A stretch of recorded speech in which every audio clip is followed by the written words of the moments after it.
Okay, so what we're focusing on for this module is statistics, and a lot of it is within analyzing of data.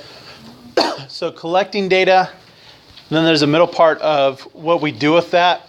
We're going to learn how to use technology to simplify that process, because what we want to focus on is how we interpret that data. For this first section, we're going to talk about histogram a little bit and then move on to something that's probably new for you, the idea of a box and whisker plot. All right, so here's what I want you to do. You're going to answer this question: how many text messages did you send? So I actually want you to pull your phone out, go back and count how many text messages did you send yesterday. My current reigning champion has over 400 text messages in one day. People to share out. So let's start up in the front. Who would like to share?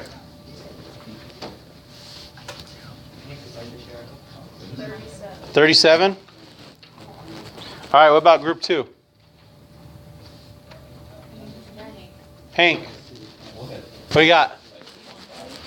Like 25 or 25? 25? All right.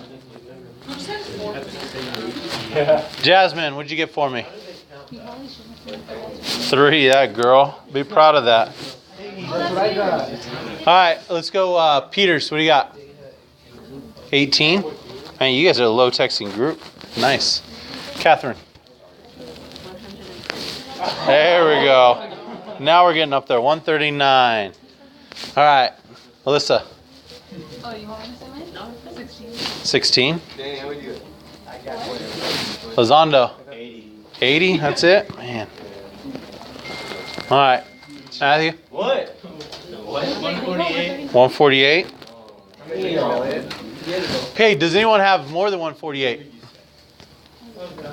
That wants to admit it? Man, you're not here. The reason I asked you to do that is the premise of what we're talking about today for this section deals with texting.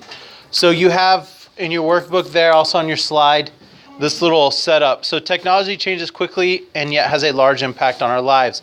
Recently, Rachel was busy chatting with her friends via text message when her mom was trying to also have a conversation with her. Afterward, they had a discussion about what is appropriate amount of text to send each day.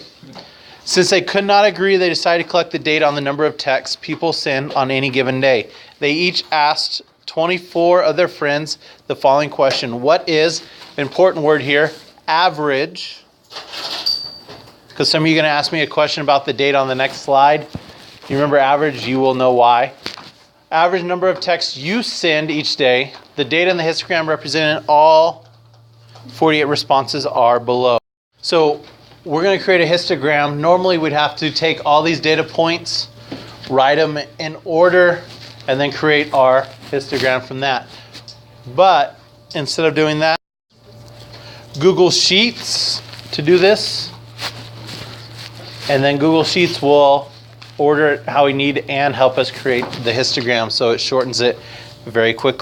All right, so hopefully you guys have something like this. And as you want you to do, if you have not done so already, answer the question: what information can you conclude based on your histogram? And I want you to use one of the 5 words you have there: shape, center, spread, distribution, or mode. If you don't know what those are, you can Google them, look them up, and then answer with starting frame of based on my histogram, I can conclude what? Fill in the blank. I'll give you a little bit of time, and then we'll share as a group, and then I'll call on a couple people to share out. Let's go. Elliot, what'd you get for me?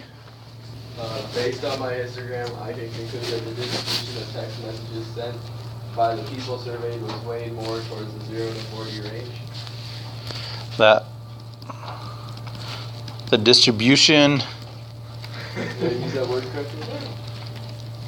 Meh. Is very technical term here. Way more. Weighed. That's better. I got you now. That's a much more technical term than way more. A lot more. Hello more? It was late. Now, there's a slightly better way. So distribution, we can talk about how it's heavier on one side or in a certain section. But another term within that box is the mode. If you guys remember the mean, median, and mode, mode is how often a number occurs. So one could say the mode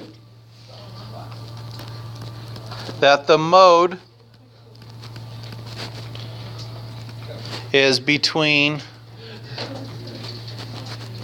0 to 40. And that's where it's most heavily weighed. And so that's where the majority of the data sits, is between 0 and 40. So here's what I want you to do. So here's this link. I want you to click on this. It's going to take you into how to create a box and whisker plot. It's actually a very good program that they have, something a little different, and has some tutorials and hints if you need it. Also has some practice problems once you kind of figure out what you need to do. The video is long. It's about 7 or 8 minutes. It is very informative, but can be a little long and slow at parts. So if you want to try the hints, if you want to go straight to the video, whatever you prefer, you have the rest of the period to kind of work through this. There's several questions, practice problems that you're going to do to create a box and whisker plot.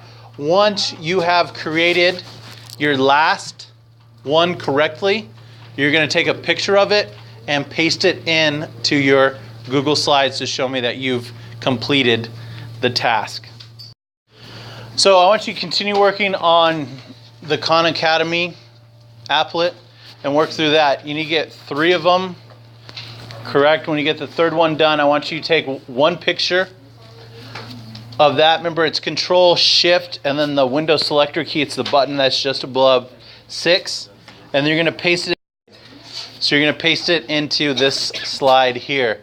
Now yours already has the box and whisker plot fixed. I was going to rearrange it. We ran out of time. So I already made it so that you have it done. All you need to do is paste your one from Khan Academy in here, and then we're done with our 8.1 notes.